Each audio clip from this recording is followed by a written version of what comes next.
Hello and welcome to the Soaring Pig. I'm dressed in red today not because it's Christmas, but because we're going to do the first of 3 whiskey reviews on some Canadian whiskey that I bought recently. The one we're doing today is called Howitzer. Now the name Howitzer pays a double nod to Canada. First of all, it's named after the Howitzer field artillery gun, which you can see in the Pig TV above. It was between a cannon and a mortar in size, was used in the First World War, which of course Canada participated in. But Howitzer is also a nickname given to a powerful slap shot. And so in the name Howitzer, we have a tip of the hat to the Canadian military, and we have a tip of the hat to our national and most popular sport, hockey. As I've said before, the rules for Canadian whiskey are pretty lax.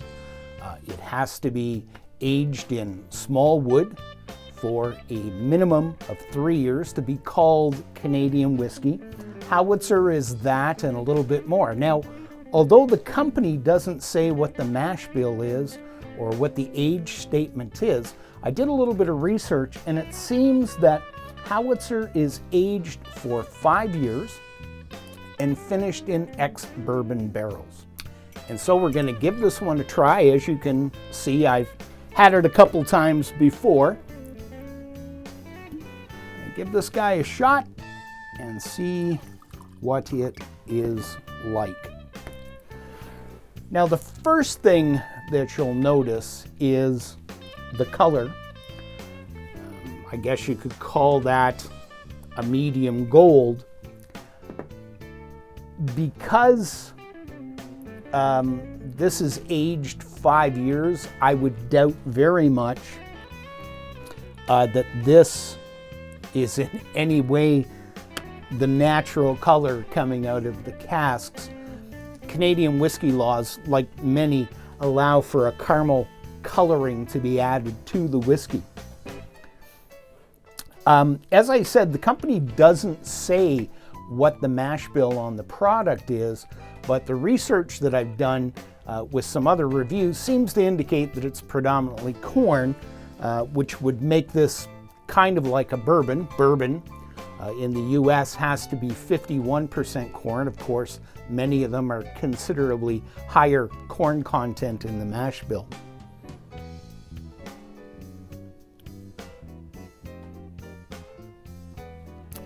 On the nose, like a lot of whiskeys, and this one is priced at $26 Canadian, so about 20 bucks American. It's kind of a budget-priced whiskey as whiskey goes. Certainly there's stuff cheaper than this, but it's a decent price.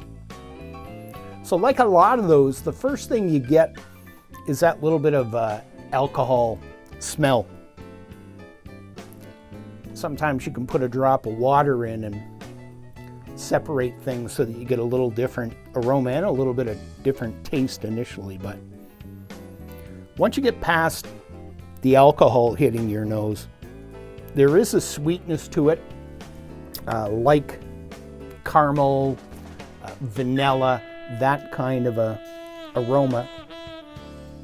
Now the manufacturer says you get the notes of dried fruits. I'm not picking up any of that at all.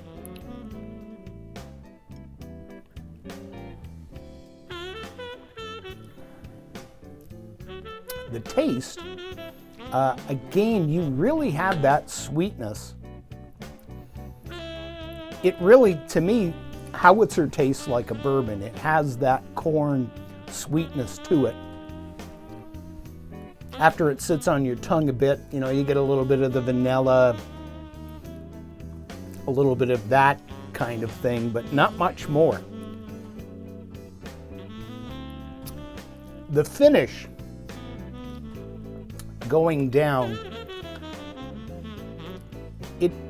it stays with you a while, but I find that the flavor doesn't particularly stay with you a while.